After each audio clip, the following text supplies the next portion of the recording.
नमस्कार, मी ऋषिकेश नारखेडे आणि आज माझा इंग्लिश सेंटेन्स प्रॅक्टिसचा 35वा दिवस.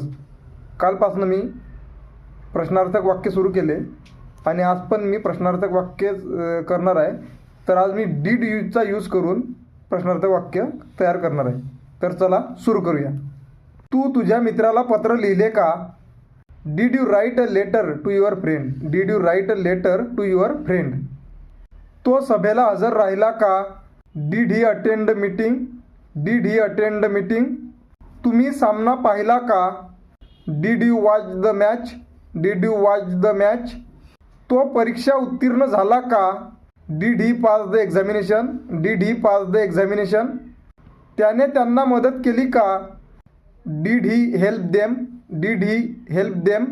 त्याने त्या स्पर्धेत भाग घेतला का? Did he take part in the competition? Did he take part in the competition? तिने तुझे पैसे चोरले का? Did she steal your money? Did she steal your money? आम्ही तुमचा अपमान केला का? Did we insult you? Did we insult you? तू तिला सांगितले का? Did you tell her? Did you tell her? तुम्ही इंद्रधनुष्य पाहिले का?